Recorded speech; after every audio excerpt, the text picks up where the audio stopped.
Haleluya, selamat datang ke dalam rumah Tuhan. Apakah kamu bahagia berada di sini sekarang? Amin.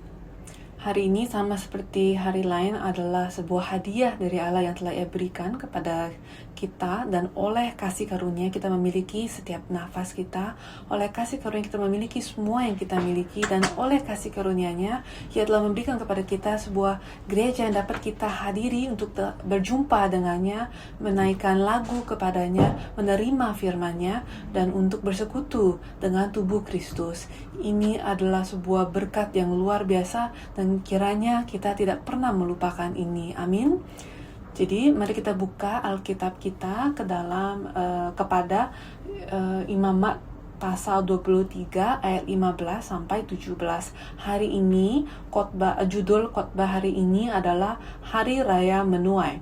Kita lihat Imamat 23 ayat 15 sampai 17, saya bacakan. Kemudian kamu harus menghitung mulai dari hari sesudah Sabat itu, yaitu waktu kamu membawa berkas persembahan unjukan, harus ada genap 7 minggu.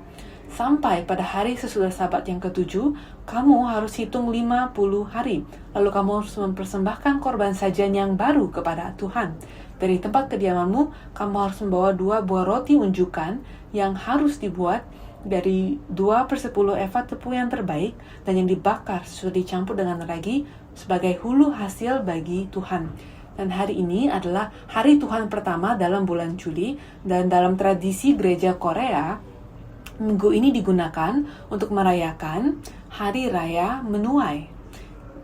Dan ini adalah tradisi yang unik bagi Korea.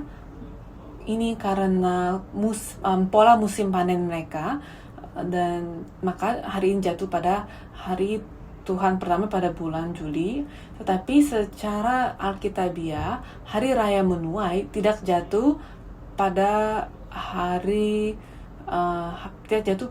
hari Minggu pertama bulan Juli, tetap malahan hari ke-50 dari Paskah, yang juga merupakan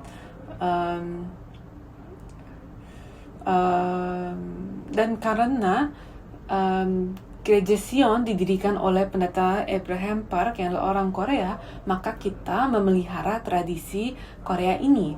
Dan pendeta Abraham Park, dia sangat menekankan Hari Raya Menuai, pentingnya dan artinya. Jadi kalau kita lihat dalam Ulangan 16 ayat 16, yang kita akan lihat adalah ada 3 hari raya besar yang diperintahkan Allah untuk semua pria Israel rayakan. Kita lihat di sini Ulangan 16 ayat 16 dikatakan, 3 kali setahun setiap orang laki-laki di antaramu harus mengharap hadirat Tuhan Allahmu ke tempat yang akan dipilihnya, yakni pada hari raya roti tidak beragi, pada hari raya 7 minggu, dan pada hari raya pondok daun. Janganlah ia mengharap hadirat Tuhan dengan tangan hampa. Jadi ada 3 hari raya besar di sini yang kita lihat di ayat ini, yaitu hari raya roti tidak beragi, hari raya 7 minggu atau hari raya menuai, dan hari raya pondok daun. Jadi kalau kita lihat tabel di layar,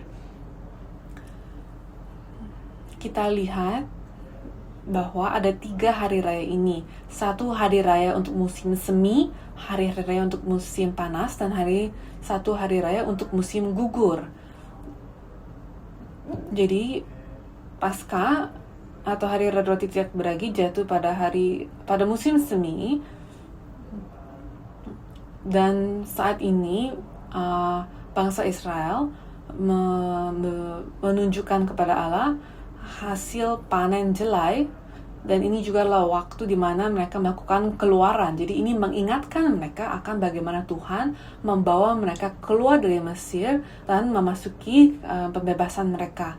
Kemudian yang akan kita bahas hari ini adalah Hari Raya Menuai atau Hari Raya 7 Minggu yang berlangsung pada musim panas, dan ini berlangsung pada masa panen gandum. Dan saat ini bangsa Israel merayakan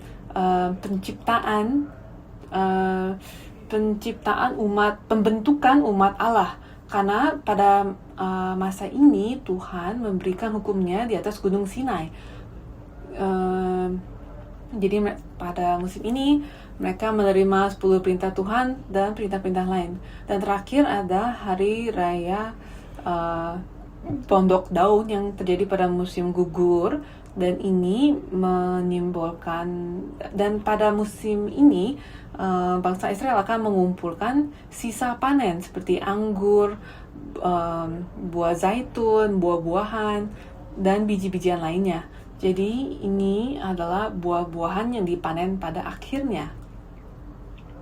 Dan ini melambangkan juga penebusan terakhir, panen terakhir. Jadi kapan setiap musim ini harus dirayakan, ada pola kronologisnya, dan kita harus mengamati ini. Ketika kita melihat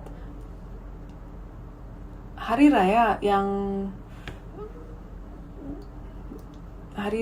di mana hasil panen jelai pertama, hasil buah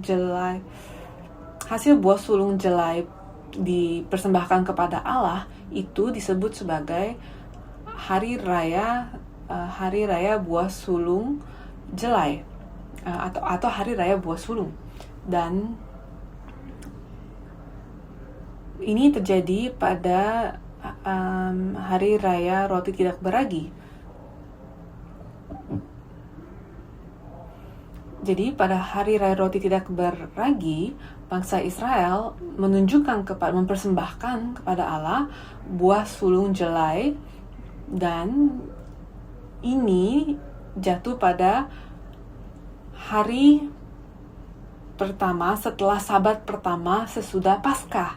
Jadi, kalau kamu bingung, ingat, Paskah terjadi pada hari ke-14 dari bulan pertama. Dan Sabat berikutnya, kemudian hari setelah Sabat itu, itulah hari di mana kamu harus mempersembahkan kepada Allah buah sulung jelaimu. Dan hari apa ini?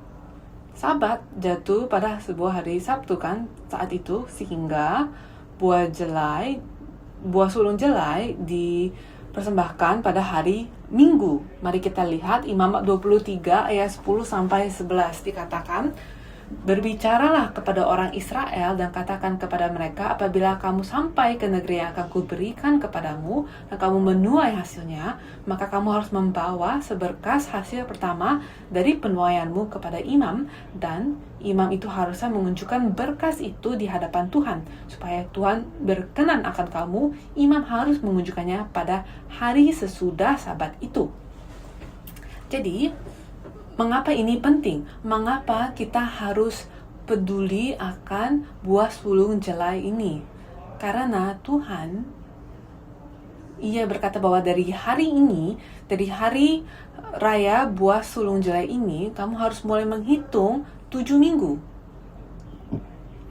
Dan hari itulah, setelah 7 minggu itu, hari itu adalah di mana kamu harus mempersembahkan buah sulung gandum, dan itulah hari raya menuai. Jadi kita lihat di Imamat 23 ayat 15-16 dikatakan, "Kemudian kamu harus menghitung mulai dari hari sesudah Sabat itu, yaitu waktu kamu membawa berkas persembahan unjukan, harus ada genap 7 minggu. Sampai pada hari sesudah Sabat yang ke-7, kamu harus hitung 50 hari. Lalu kamu harus mempersembahkan korban sajian yang baru kepada Tuhan." Jadi mungkin beberapa orang Israel tidak dapat menghitung 7 kali 7, sehingga Tuhan langsung katakan, kamu hitung 50 hari. Dan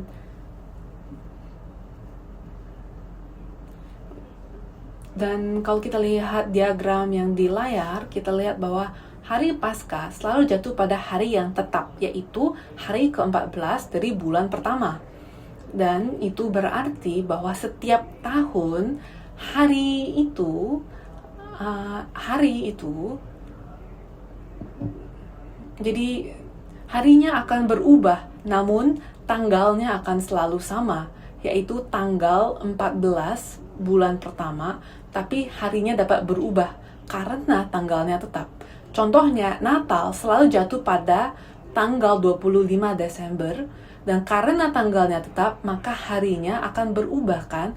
Bisa hari Rabu, tahun depan bisa hari Kamis, ya kan?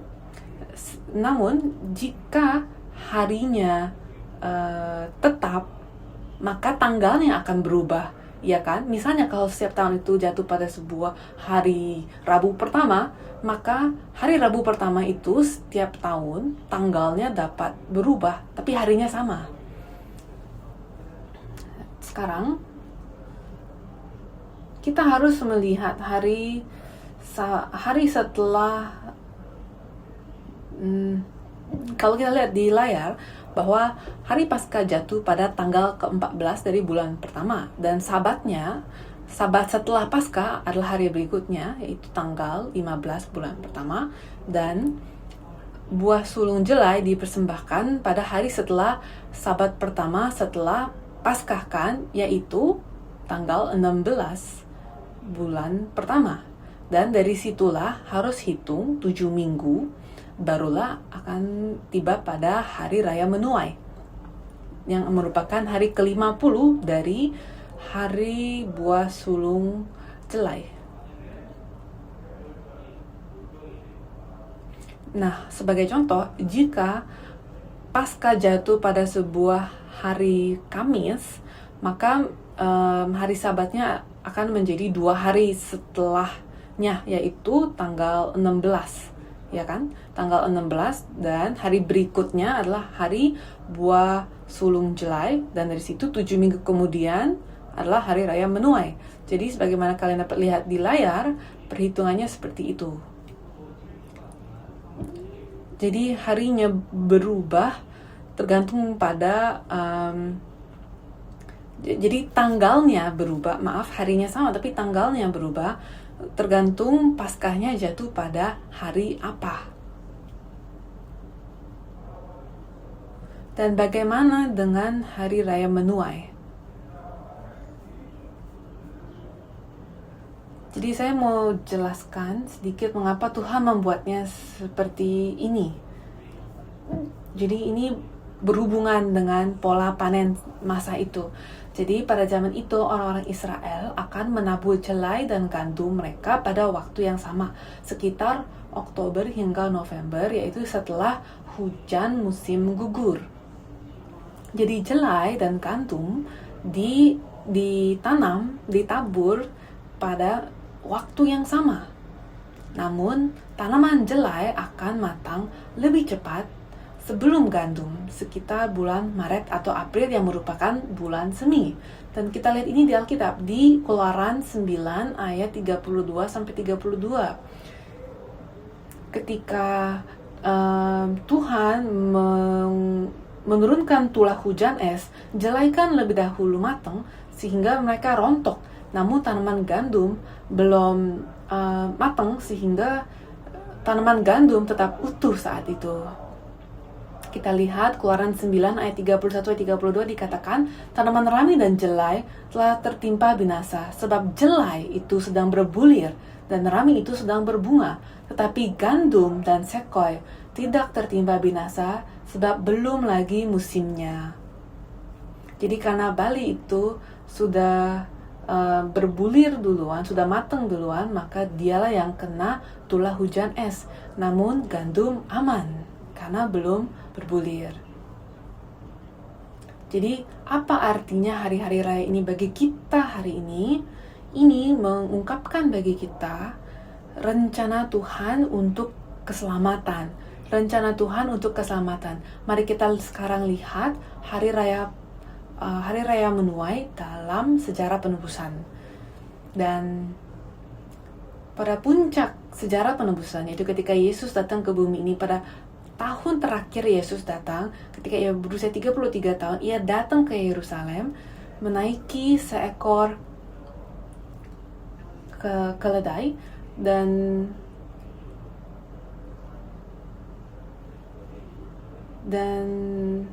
dia datang ke Yerusalem pada Minggu Paskah.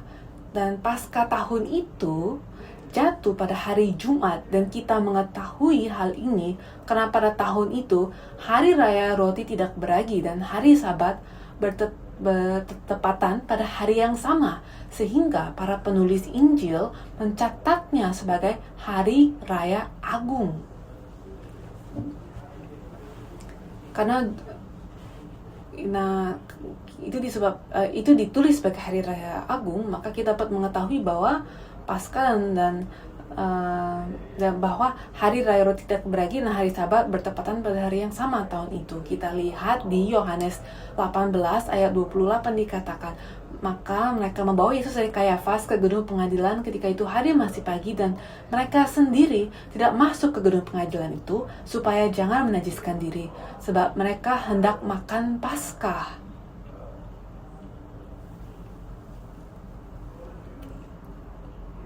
Dan bagi orang Yahudi, mereka tidak mau masuki gedung pengadilan itu, karena itu akan membuat mereka najis. Karena gedung pengadilan itu adalah gedung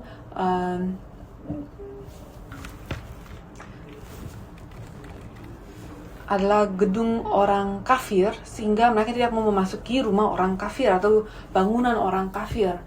Dan mereka mau mengamati Paskah, maka mereka berdiri di depan. Selanjutnya, ketika Yesus dan dua pencuri disalibkan, mereka tulang-tulang mereka seharusnya dipatahkan sebelum hari Paskah. Jadi sehari sebelum Paskah, tulang-tulang mereka seharusnya dipatahkan. Kita lihat di Yohanes 19 ayat 31 dikatakan, karena hari itu hari persiapan, dan supaya pada hari Sabat mayat-mayat itu tidak tinggal bergantung pada kayu salib. Sebab Sabat itu adalah hari yang besar. Maka datanglah orang Yahudi kepada Pilatus dan meminta kepadanya supaya kaki orang-orang itu dipatahkan dan mayat-mayatnya diturunkan.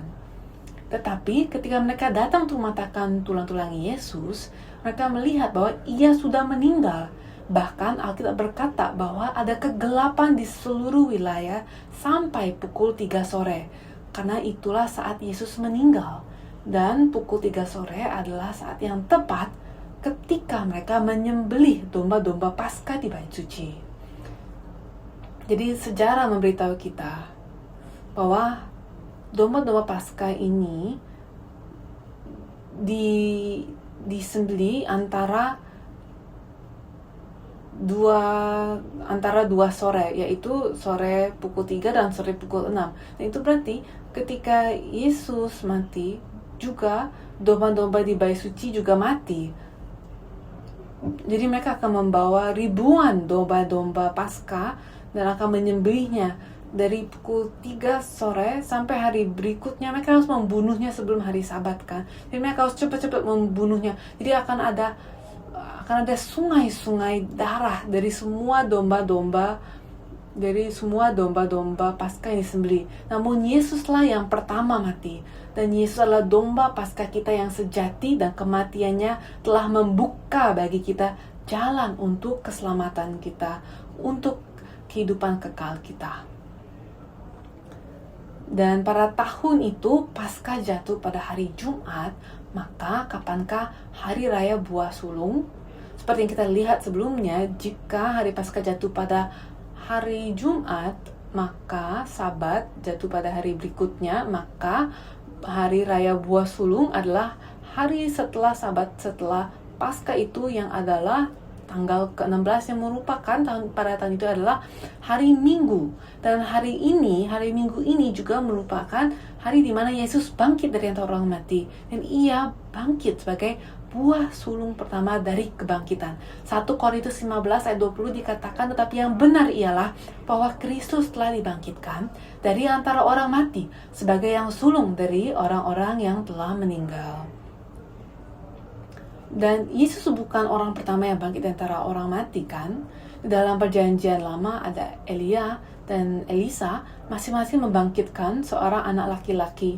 Juga dalam kitab Injil, Yesus membangkitkan anak perempuan Yairus, anak orang janda, juga membangkitkan Lazarus dari antara orang mati, ya kan?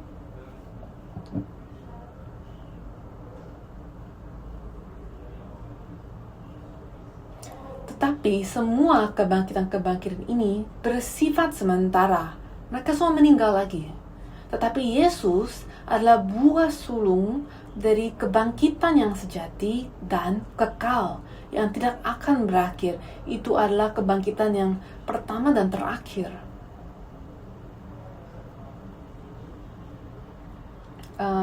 Kebangkitan yang pertama dan kekal. Jadi Yesus, dia bangkit dari orang mati, dan apa yang terjadi setelahnya? Ia tinggal di bumi selama 40 hari, lalu ia naik ke sorga. Dan selama 10 hari berikutnya, para murid berkumpul di ruang atas milik Yohanes Markus. Di ruang atas itu mereka berdoa, dan pada hari yang ke-50, Roh Kudus turun dari sorga dan memenuhi para murid. Dan hari apakah itu? Adalah hari Pentakosta, hari raya menuai. Dan juga adalah hari buah sulung gandum yang dipersembahkan kepada Tuhan, dan ini adalah hari kelahiran gereja. Kita lihat di Kisah Para Rasul 2 ayat 1-4 dikatakan, ketika tiba hari Pentakosta, semua orang percaya berkumpul di satu tempat. Tiba-tiba turunlah dari langit suatu bunyi seperti tiupan angin keras yang memenuhi seluruh rumah di mana mereka duduk. Dan tampaklah kepada mereka lidah-lidah seperti nyala api yang bertebaran dan hinggap pada mereka masing-masing. Maka penuhlah mereka dengan Roh Kudus, lalu mereka mulai berkata-kata dalam bahasa-bahasa lain, seperti yang diberikan oleh Roh itu kepada mereka untuk mengatakannya. Itulah awal dari gereja.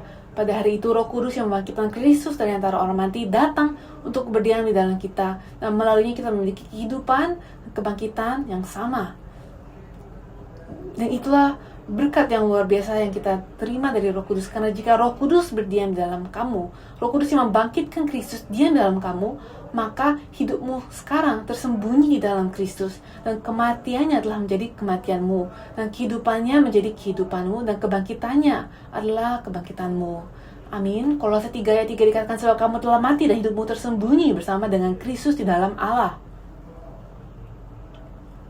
Jadi hidupmu tersembunyi bersama dengan Kristus dalam Allah. Seperti kalau kamu pergi berenang, yang penting adalah kepalamu dapat mengambil nafas di atas permukaan air, ya kan? Sama seperti kehidupan kita. Kita adalah tubuh Kristus. Mungkin kita merasa sekarang berada di titik rendah dalam hidup kita.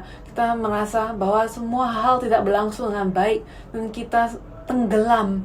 Tapi ingatlah bahwa kepalamu harus di atas. Kepalamu berada di atas air, maka kamu akan melaluinya, kamu akan hidup. Amin. Dikatakan Roma 8 ayat 11, dan jika roh dia yang telah membangkitkan Yesus dari antara orang mati diam dalam kamu, maka ia yang telah membangkitkan Kristus dari antara orang mati akan menghidupkan juga tubuhmu yang fana itu oleh rohnya yang diam di dalam kamu. Apakah kamu memiliki Roh Kudus? Amin. Amin. Jadi sekarang bagaimana seharusnya kita memelihara hari raya menuai? Bagaimana kita harus memelihara hari raya menuai? Hari raya menuai adalah hari raya pengucapan syukur, karena yang kita berikan kepada Tuhan adalah buah pertama. Kalau kita memiliki buah sulung dalam kondisi yang baik, itu berarti sisa panenmu juga akan baik, kan? Kalau buah pertamanya baik, sisa buahnya juga akan baik. Jadi bagi kita harus merenung dan lihat bagaimana Tuhan telah berhubungan dengan kita sepanjang tahun ini. Bagaimana Tuhan telah memberkati saya dari awal tahun ini, dari Januari sampai Juni, sampai sekarang, sampai pertengahan tahun ini. Berkat luar biasa apa yang telah Allah berikan kepada saya. Mari kita mengucap syukur untuk itu. Karena itu berarti dari sekarang sampai sisa tahun berikutnya Tuhan akan tetap memberi setiap yang kita butuhkan.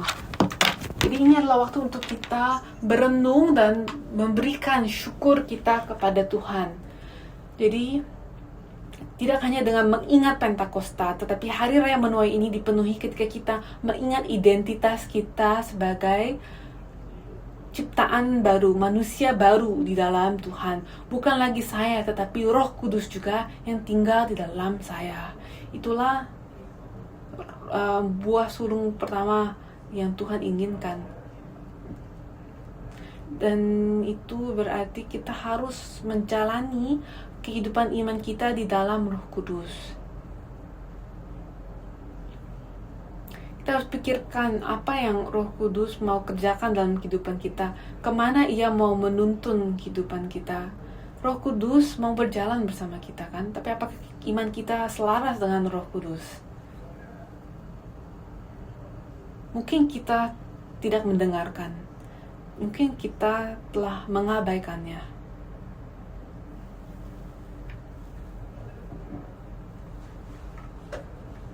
Kita harus berjalan selaras dengan Roh Kudus.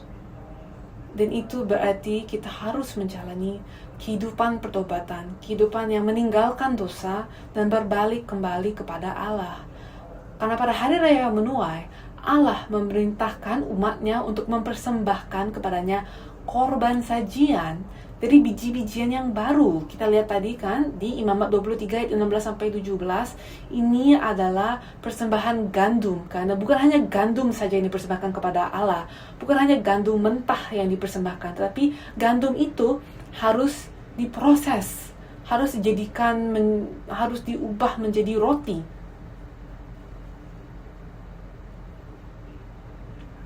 Kita lihat Imamat 2 ayat 1, kita lihat instruksi-instruksi untuk membuat korban sajian ini. Tuhan telah memberitahunya. Kita lihat bahwa gandum itu diubah menjadi roti. Mari kita baca, apabila seseorang hendak mempersembahkan persembahan berupa korban sajian kepada Tuhan, hendaklah persembahannya itu tepung yang terbaik, dan ia harus menuangkan minyak serta membubuhkan kemenyan ke atasnya. Jadi gandum ini harus diproses, harus sekam luarnya harus dibuang, lalu biji dalamnya dihancurkan menjadi debu yang halus, dan debu yang halus itu menjadi tepung yang halus dan dicampurkan dengan minyak dan dibentuk menjadi adonan, kemudian dimasukkan ke dalam perapian, dibakar menjadi sebuah loyang roti.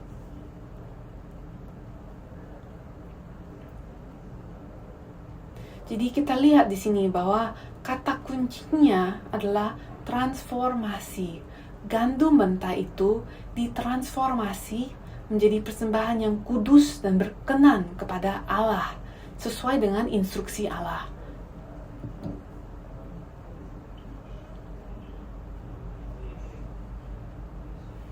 Jadi kita lihat bahwa gandum itu ditransformasi sesuai dengan cara Allah.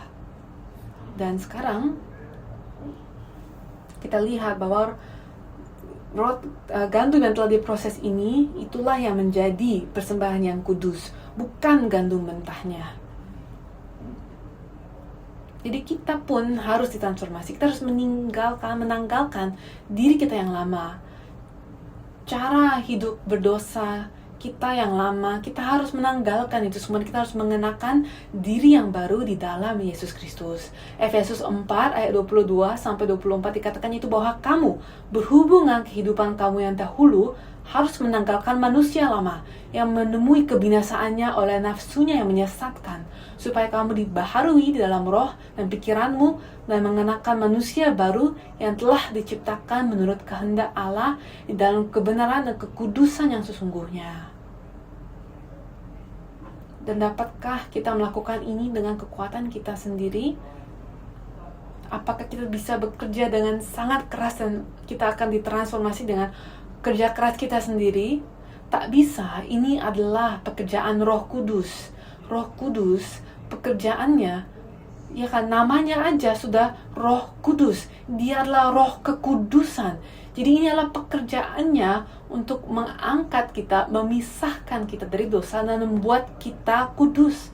Jadi Ia melakukan itu dengan menyatukan kita dengan Kristus dan membuat kita bertumbuh di dalam keserupaan dalam Kristus.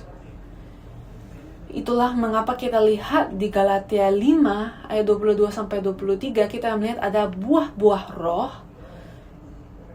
Damai sejahtera, kebaikan, kelemah lembutan, kasih, damai sejahtera, dan seterusnya. Kita lihat bahwa Roh Kudus, buah-buah Roh Kudus ini semua adalah deskripsi dari karakter Kristus. Jadi inilah pekerjaan Roh Kudus, menghasilkan buah-buah kudus yang merupakan karakter Kristus. Jadi yang harus kita lakukan adalah kita harus menyerahkan diri kita Kita harus menjadi seperti gandum mentah itu yang dihancurkan, yang sekam luarnya dibuang, kemudian ia menjadi debu halus, tepung halus. Dan kita pun harus dihancurkan seperti itu. Kita harus lepas setiap kemandirian dari Allah. Kita harus melepaskan setiap ide bahwa kita dapat berdiri tanpa Allah. Itulah kerendahan yang sesungguhnya, di mana Tuhan dengan posisi iman seperti itu, Tuhan akan membentuk kita. Dan ketika Roh Kudus bekerja, akan selalu akan ada transformasi, selalu akan ada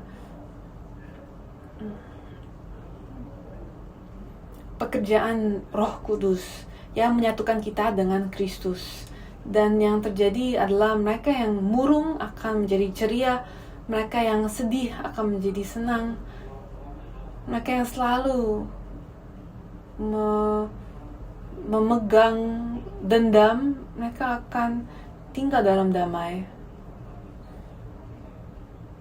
Mereka akan menjadi lautan belas kasihan. Mereka yang selalu mengeluh akan menjadi penuh syukur atas setiap hal kecil, akan selalu dapat melihat tangan Tuhan dalam setiap hal kecil dan besar. Jadi ini adalah tanda sukacita, tanda syukur. Jadi kehidupan syukur,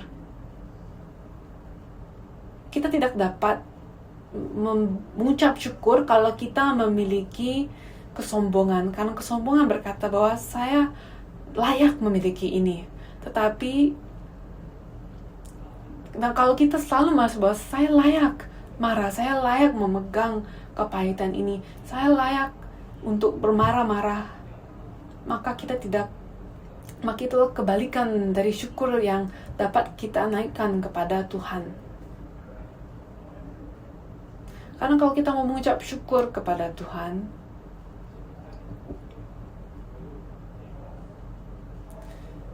kita mengingat bagaimana Ia telah memberkati kita. 6 bulan, sepanjang 6 bulan yang lalu, Ia telah memberkati kita kan. Setiap doa yang dapat kita naikkan juga adalah berkat-Nya. Apakah kita telah mengucap syukur untuk setiap hal yang telah Ia berikan, atau apakah kita menganggap ringan setiap pemberian-Nya? Itu adalah kesombongan kan, kalau kita menganggap ringan persembahan Tuhan, kalau kita menganggapnya sebagai hadiah. Jadi tanda dari kesehatan rohani, bagaimana kamu dapat melihat bahwa seseorang sehat secara rohani adalah kalau kita melihat syukur spontannya ketika dia dapat mengucap syukur secara spontan, dapat menaikkan doa secara spontan, menaikkan doa kecil kapan saja, itu adalah tanda bahwa orang itu sehat secara rohani. Jadi mari kita renungkan hal ini. Apakah kita telah penuh kesombongan sehingga kita merasa bahwa kita layak menerima sebuah hal ini? Tapi kalau kita lihat 1 Korintus 4,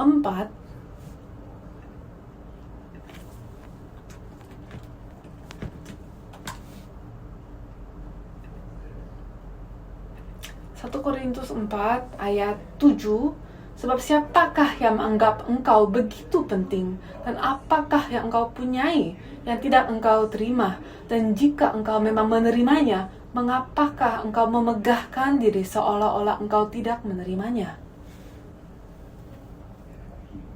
Jadi semua yang kita miliki, kita telah menerimanya. Amin. Jadi kita harus sungguh-sungguh pada hari raya ini, khususnya hari raya menuai ini, kita harus merenungkan dan mengingat apa yang telah Tuhan berikan kepada saya, yang telah saya syukuri.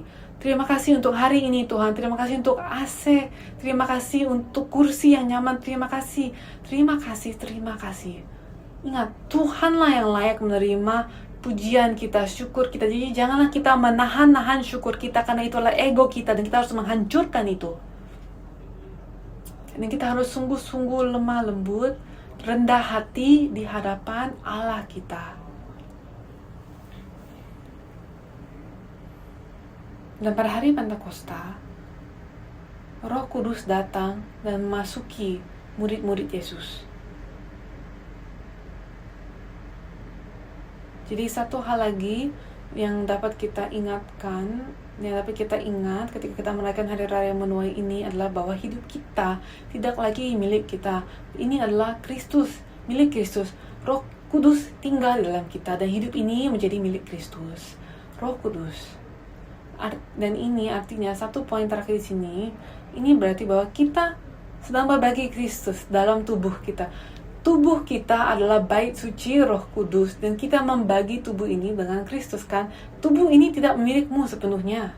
1 Korintus 6 ayat 19-20 dikatakan, atau tidak tahukah kamu bahwa tubuhmu adalah bait Roh Kudus yang diam dalam kamu, Roh Kudus yang kamu peroleh dari Allah, dan bahwa kamu bukan milik kamu sendiri, sebab kamu telah dibeli dan harganya telah lunas dibayar. Karena itu muliakanlah Allah dengan tubuhmu. Jadi hari ini, apakah kamu hidup seolah-olah kamu milik hidupmu milik dirimu sendiri, atau apakah kamu telah hidup seolah-olah hidupmu milik Tuhan? Jadi seringkali saya merasa, saya ingin hidup seenaknya saja. Dan itu adalah ego, itu adalah kesombongan. Seringkali kita mengabaikan fakta bahwa di dalam kita sedang tinggal Roh Kudus, sepertiga dari Allah Tritunggal. Jadi saya melakukan hal-hal yang Kristus tidak akan melakukan. Saya mengatakan hal-hal yang Kristus tidak akan katakan. Saya menghabiskan waktuku, tenagaku, uangku untuk aktivitas-aktivitas yang tidak akan Kristus lakukan. Ini adalah bagian. Dan di sini kita harus mengakui bahwa Tuhan, Engkau telah memberikan kepada saya secara jasmani dan rohani, secara luar biasa dalam Yesus Kristus. Engkau telah memberikan saya bahkan lebih daripada yang saya butuhkan. Jadi bagaimana saya dapat menjalani kehidupan ini seolah ini milik saya? Hidup ini bukan milik saya. Dan kita akan hidup secara kekal kan? Dan coba kita renungkan, apakah kita telah hidup seolah-olah Roh Kudus tidak tinggal di dalam kita? Mari kita sungguh-sungguh renungkan bagaimana kita menjalani hidup kita. Dan mari kita mintalah pengampunan dari Tuhan. Ampuni saya karena saya telah tinggal menurut cara-cara yang tidak menyenangkan bagimu, yang tidak selaras dengan Kristus. Dan ini sangat menjijikkan. Tuhan, ampuni saya. Jangan cabut Roh Kudusmu daripadaku. Kita harus berdoa seperti ini. Dan mengucap syukur karena Roh Kudus setia dan Ia mendengar setiap doamu, dan dalam pertobatan dan dengan hati yang minta pengampunan, Tuhan akan menganggap doa kita. Jadi mari kita serahkan diri kita kepada Tuhan sebagai persembahan yang hidup. Mari kita mendedikasi ulang kehidupan kita kepada Tuhan. Itu adalah manusia yang baru, itu adalah ciptaan yang baru yang dimulai dari karya Kristus di atas kayu salib. Dan Tuhan mau kita mengakui bahwa hidup ini milik Kristus, bukan milik kita. Dan kiranya gereja Sion menjadi gereja di mana Tuhan menemukan orang-orang, umat yang telah menjadi korban sajian yang sejati, yang berkenan kepadanya, yang mempersembahkan kepadanya korban sajian yang sejati. Amin. Allah Bapa,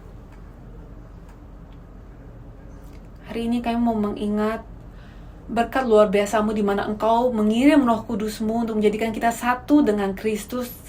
Dan hari ini kami mengakui banyak kali kami telah mengabaikan Roh Kudus, memadamkan Roh Kudus, dan memilih untuk hidup menurut cara kita sendiri.